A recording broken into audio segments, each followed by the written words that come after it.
Hi, I'm Allison Chamis, and today I want to talk about how our clothes and what we wear doesn't define us as people and who we truly are on the inside. Have you ever noticed how people judge others by what they wear? Just sit back and think for a second. Maybe someone walks into a classroom or a meeting wearing casual clothes, and suddenly others assume they aren't serious or successful. I've seen people whisper about someone's outfit or look them over as if their clothing tells the whole story about who they are as a person. Today, I want to talk about a common cultural assumption that clothing shows a person's social status, success, or even their personal value. This truly matters because all of us have felt pressure to dress a certain way or have been judged based on our appearance, even if it's unfair. Understanding this can help us treat people more fairly and stop making snap judgments that aren't true. I've noticed this assumption in schools, workplaces, and even in the media. You might not have noticed it, but after this, you will definitely notice it a lot more.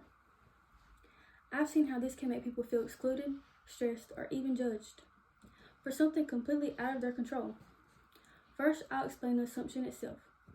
Then I will discuss the harm it produces, and finally, I will suggest ways we can challenge this together. Many people assume that clothing reflects a person's social status, success, or even value. Expensive, trendy, or professional clothes are often seen as signs of success, like it's seen as here, or even here.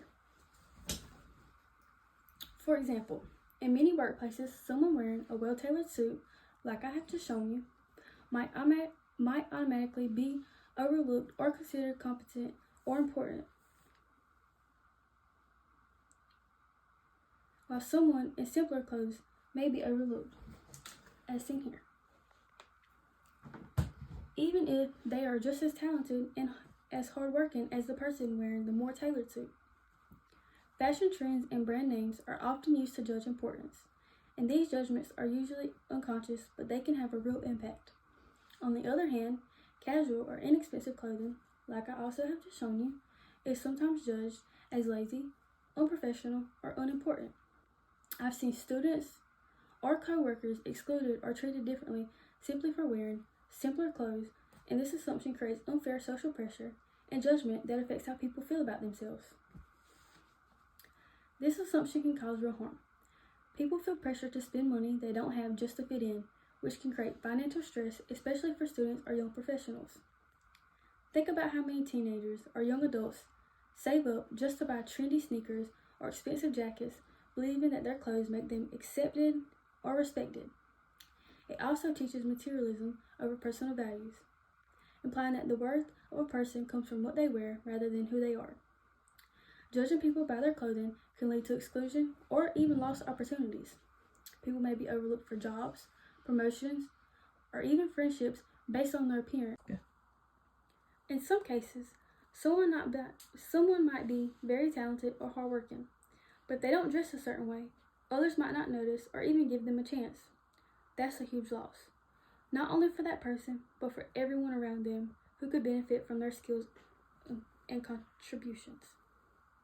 The good news is that we can challenge the idea by valuing people for who they are, not what they wear. We should focus on action, skills, and character rather than appearance, and encourage others to do the same. It's important to celebrate individuality and personal style instead of enforcing trends.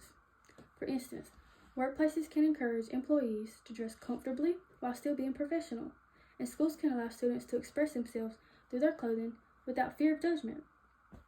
Media can also help by highlighting different clothing styles as normal and acceptable, rather than only showing one ideal way to look.